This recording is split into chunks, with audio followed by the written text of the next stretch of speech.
हमारे साथ इस वक्त खुसूसी बातचीत के लिए मौजूद है गायनेकोलॉजिस्ट डॉक्टर आसिफ मुस्तफ़ा साहब। डॉक्टर साहब, आपका वक्त देने के लिए बहुत बहुत शुक्रिया। शुक्रिया शफ़ी साहब, आपने हमें इस प्लेटफॉर्म पे मौका दिया। आपका शुक्रिया है। डॉक्टर साहब, आपसे हम जानने की कोशिश करेंगे, अब गर्मियों के अयाम आने वाले हैं, जो भी प्रेग्नेंट लेडीज़ हैं, हमारी माएँ बहनें हैं, क्या क्या एहतियात बरतने की ज़रूरत है? देखिए, प्रेगनेंसी जो होती है ये एक माँ के लिए एक स्ट्रेस रहता है, क्योंकि एक बच्चा पल रहा होता है अंदर। उस माँ पे बहुत ही हार्मोनल स्ट्रेस रहता है, फिज़िकल स्ट्रेस रहता है, हर तरीके का स्ट्रेस। ख़ास तौर से अब जो गर्मी के आयाम आने वाले हैं, तो हमें इसमें ख़ास ख्याल रखना है कि इन प्रेग्नेंट औरतों को उनको पानी खूब देना है। ख़ास तौर जूसेस, पानी हो, नींबू पानी हो, उनको हाइड्रेशन मेंटेन करके रखनी है अपनी। और दूसरी चीज़ है कि गर्मी में जो जब दिन का टाइम होता है, जब पूरा आफताब उरूज पे होता है, उस टाइम पे अवॉइड करना है अपना बाहर निकलना या जो भी काम करना है।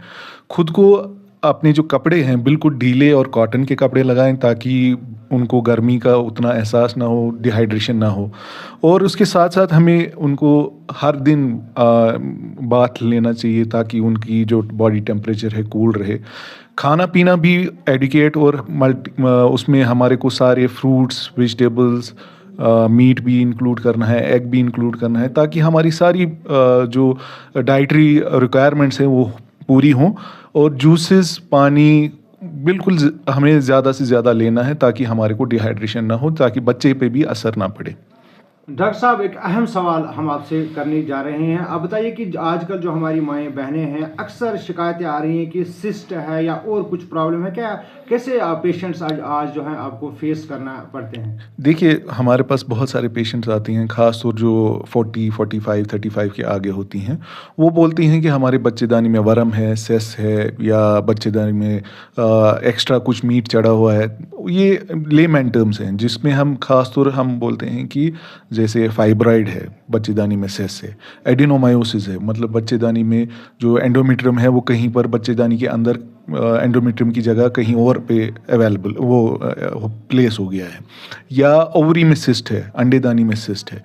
तो इनमें या बल्कि यूट्रस, आमतौर हम देखते हैं कि यूएसजी में बल्कि यूट्रस है, बच्चेदानी में वो आते हैं, लेडीज़ आती हैं कि हमारी बच्चेदानी में वर्म है।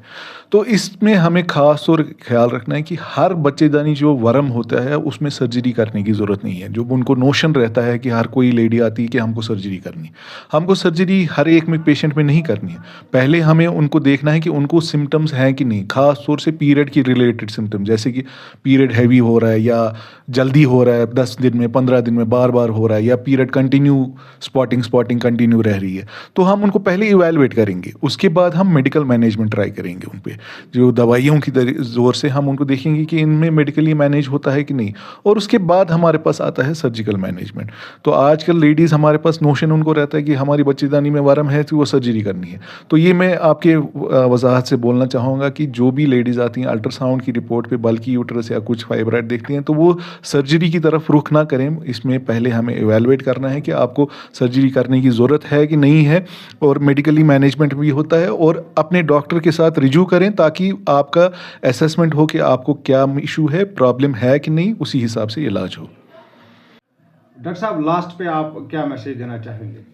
लास्ट में मैं ख़ास तौर अपनी माँओं बहनों को जो प्रेग्नेंट है उनको मैं मैसेज देना चाहता हूँ कि गवर्नमेंट की तरफ से आपके लिए हर एक स्कीम अवेलेबल है, जहाँ पे आपको मदद की जाती है कि आपका जो प्रेगनेंसी वाला है वो सारा ठीक रहे। आपको कम से कम 4 से 5 बार अपने 9 महीने में डॉक्टर के पास जाना चाहिए।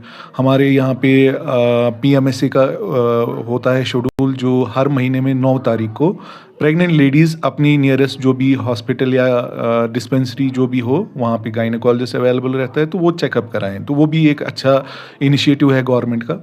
तीसरी चीज़, आपको आयरन कैल्शियम फ्री मिलता है हॉस्पिटल से, वो भी लेना चाहिए। टेटनस लगवाना है, वो भी आपको यहाँ पे फ्री मिल जाएगा। और डिलीवरी का सारा खर्चा वो गवर्नमेंट ही करती है, और डिलीवरी के बाद आपके बच्चे का 7 दिन का खर्चा वो भी गवर्नमेंट उठाती है। तो मैं अपनी प्रेग्नेंट लेडीज़ को ये बोलना चाहता हूँ कि ज़्यादा से ज़्यादा वो अस्पतालों का रुख करें, और घर की होम डिलीवरीज़ को हम प्रमोट नहीं करना चाहते। हमारी जो लेडीज़ हैं वो हॉस्पिटल आएँ, यहीं पर डिलीवरी हो, ये उनके लिए सेफ़ एनवायरनमेंट है, बच्चे के लिए सेफ़ एनवायरनमेंट है। और वो अपने डॉक्टर्स के साथ रुजू करें ताकि उनकी जो कॉम्प्लिकेशंस है या कोई प्रॉब्लम है वो पहले ही हम डायग्नोस करके ट्रीट करें। शुक्रिया डॉक्टर साहब आपका वक्त देने के लिए। Thank you.